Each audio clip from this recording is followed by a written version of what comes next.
येशू ख्रीष्टको नाममा सबैलाई जय मसीह। फेरि पनि तपाईहरुको बीचमा म विशेष गरेर हाम्रो जीवनमा आत्मिक जीवनमा कसरी हामी चाहिँ सुन जस्तो खारिनु पर्छ, कसरी चाहिँ हामी चाहिँ तयारी हुनुपर्छ भन्ने विषयमा तपाईहरुसँग परमेश्वरको वचन बोल्न लागेको छु। अनि जसरी सुन खारिँदै जाँदाखेरि पहिला त त्यसमा एकदमै ढुङ्गाहरुमा टाँसिएको हुन्छ। त्यो टाँसिएको सुनलाई लिएर एउटा ठुलो भाँडोमा भनौं केमिकल लगाइकिन अथवा कुनै पनि फ्याक्ट्रीमा त्यसलाई पिगाल्ने काम गर्छ। अनि पिगालिसकेपछि त्यसमा पानी बनिन्छ। अनि त्यो पानी बनिसकेपछि त्यसको तर काटेर चाहिँ असल सुन अलग्गै निकाल्छ।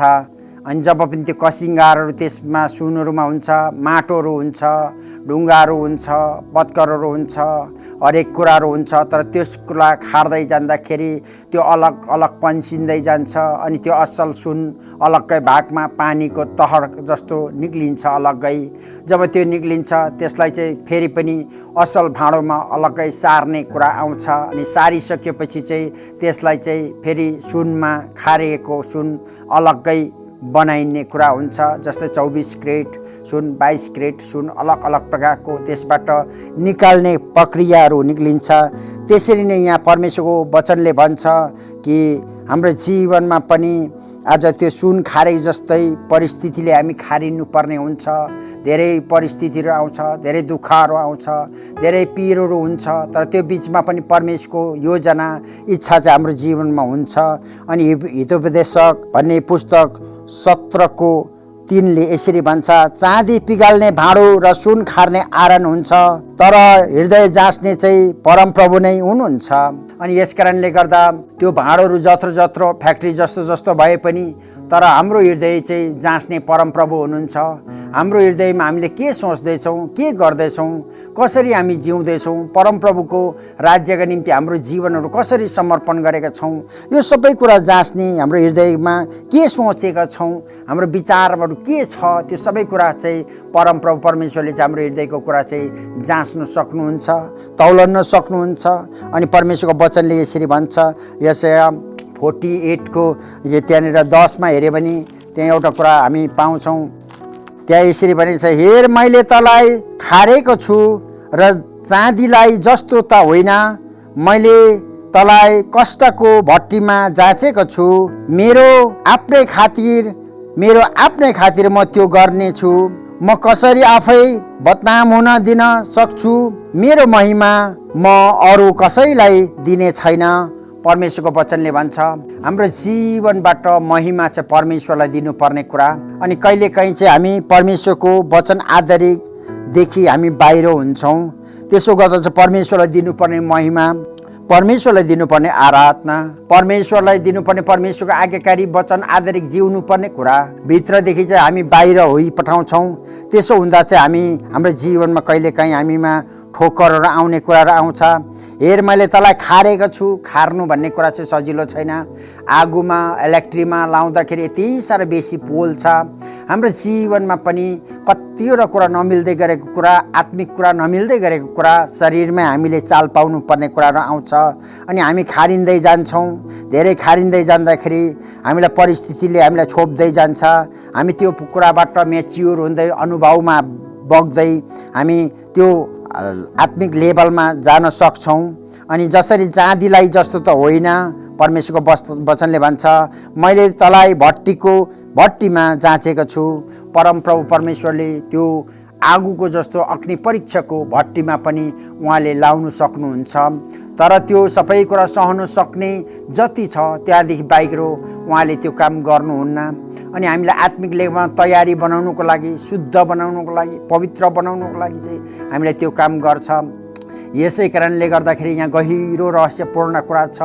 जब पनि फलमले जब पनि काम गर्ने कारिगरहरूले फलमलाई पुरा आगोमा रपाएर अथवा पोलेर त्यसलाई फलमले नै कुर्दै गर्दाखेरि पुरा आवाजहरू आउँछ।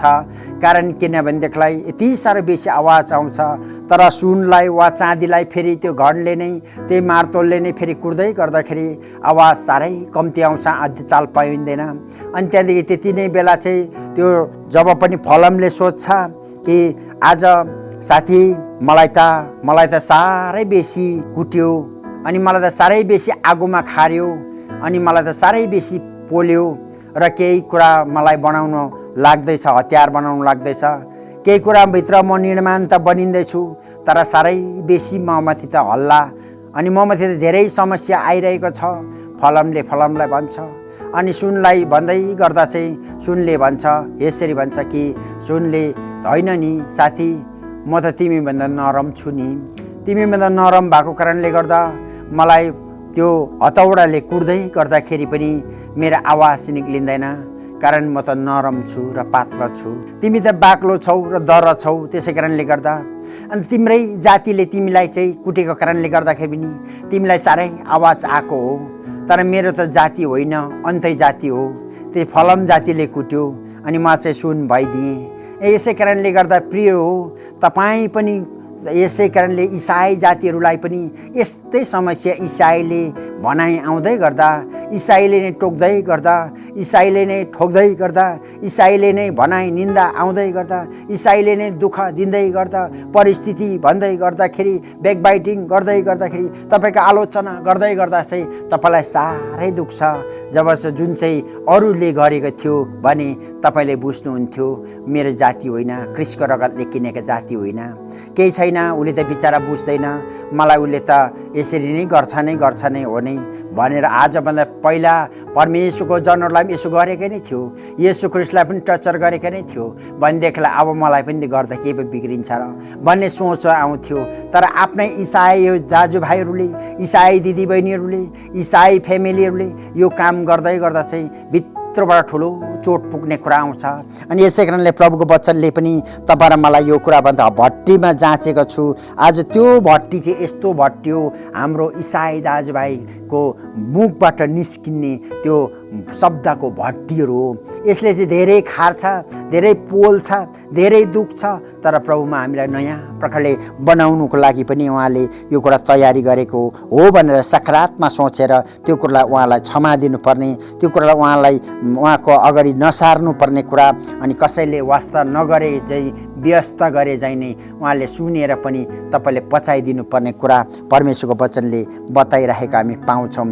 यिर्मया 17:10 यसरी बताइरहेको हामी पाउँछौँ। हेर मानिसलाई त्यसको चाल अनुसार र त्यसका कर्मको फल अनुसार इनाम दिनलाई म परमप्रभु मानिसहरूको हृदय तलास गर्छु र त्यसलाई मनको म जाँच गर्छु। परमेश्वरको वचनले भन्छ मनको जाँच चाहिँ परमेश्वरले गर्नुहुन्छ।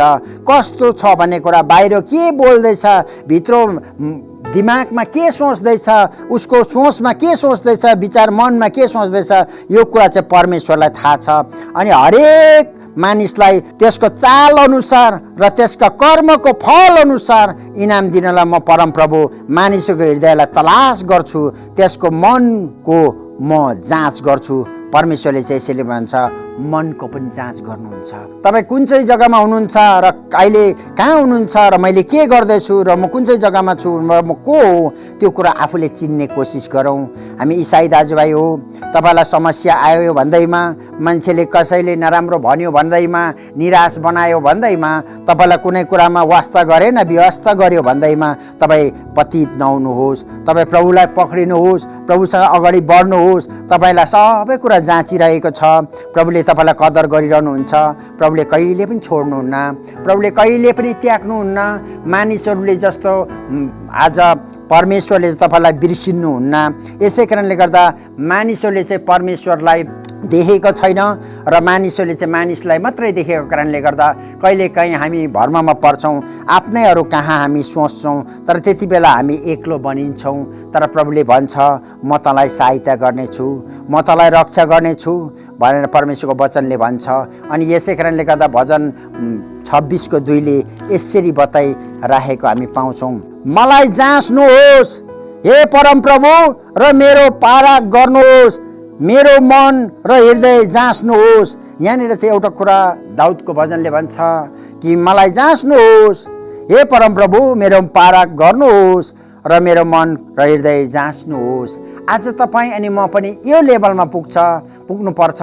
अब मलाई जाँच्नुहोस्, अब मलाई निहाल्नुहोस्, म कुन चाहिँ जग्गामा छु, अनि प्रभुको वचनले यसरी बताइराखे अनुसार तपाईँ र म चाहिँ आज कसैले मलाई जाँच्दैछ नभनेर मलाई प्रभु जाँच्नुहोस्। म कुन चाहिँ जग्गामा चुक्दैछु प्रभु, त्यो कुरामा तपाईँले मलाई हेर्नुहोस्।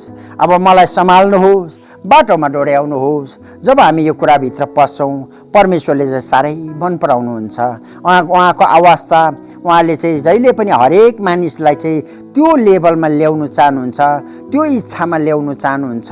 यो इच्छा चाहिँ परमेश्वरको इच्छा चाहिँ हामीलाई हरेक परिस्थितिमा पनि, आज समस्यामा पनि समाधान गर्नुको लागि चाहिँ उहाँले जाँच्नुहुन्छ, फेरि निर्माण गर्नुहुन्छ, फेरि बनाउनुहुन्छ। उहाँले चाहिँ तपाईँको समस्यालाई समाधान गर्नु चाहनुहुन्छ। हरेक कुराहरूमा चाहिँ परमेश्वर तपाईँको फेभरमा हुनुहुन्छ भने परमेश्वरले तपाईँलाई सहायता निश्चय पनि गर्नुहुनेछ। प्रभुको उपस्थितिमा तपाईँ र म जानुपर्ने कुरा छ। परमेश्वरले तपाईँ र मलाई अगुवाई गर्नुहुनेछ। अनि प्रभुको अवस्था, प्रभुको योजना र इच्छालाई चाहिँ हामी हेर्नुपर्छ। अनि प्रभुको वचन आधारित चाहिँ हामी जिउने कोसिस गर्नुपर्छ। जब यसरी गर्छौँ, परमेश्वरले तपाईँ र मेरो जीवनमा चाहिँ उन्नतिले भर्न सुरु गर्नुहुन्छ। त्यति बेला तपाईँ यो निराश नहुनुहोस्, तपाईँको जीवनमा परमेश्वरले काम निश्चय पनि गर्नुहुनेछ। निश्चय नै यहाँ बाइबलले यसै भजन सङ्ग्रह पुस्तक 23मा यसरी बताइरहेको छ कि परमेश्वरको वचनले 6 पदले, निश्चय नै तपाईँको भलाइ करुणा मेरो जीवनभरि म पछि लाग्नेछ र परमप्रभुको घरमा म सदा सर्वदै बास गर्नेछु। प्रभुको वचनले भन्छ कि आज कसैलाई नहेरेर तपाईँले चाहिँ परमेश्वरलाई हेर्नुपर्ने कुरा हुन्छ जीवनभरि नै। अनि म पछि लाग्नेछ, त्यो करुणा भन्ने कुरा, भलाइ भन्ने कुरा चाहिँ तपाईँ हिँड्दै गर्दाखेरि तपाईँको पछि अघि अघि पछि पछि जाने कुरा। प्रभुको वचन आधारितमा जब हामी हिँड्छौँ भनेदेखिलाई त परमेश्वरले त सबै कुरा तपाईँको लागि त तय गर्नुभएको छ। परमेश्वरले सबै कुरा तपाईँको अघि पछि तयारी गर्नुहुन्छ। अनि रोमी 8:31ले चाहिँ यसरी बताइरहेको नयाँ नियममा हामी एउटा कुरा हामी पाउँछौँ। 8:31ले यसरी भन्छ, हामीले यसैमा के भने त, यदि परमेश्वर हामीतर्फ हुनुहुन्छ भने हाम्रो विरुद्धमा को हुनुहुन्छ? परमेश्वरको वचनले भन्छ। तपाईँले यो कुरा सोच्नुपर्ने कुरा छ। परमेश्वर तपाईँको फेभरमा भयो भनेदेखिलाई अरू जतासुकै संसारै पल्टेर तपाईँको विरुद्धमा आयो भने पनि तपाईँ नडराउनुहोस्, कारण परमेश्वर तपाईँको फेभरमा हुनुहुन्छ। परमेश्वरले तपाईँलाई सहायता गर्नुहुन्छ।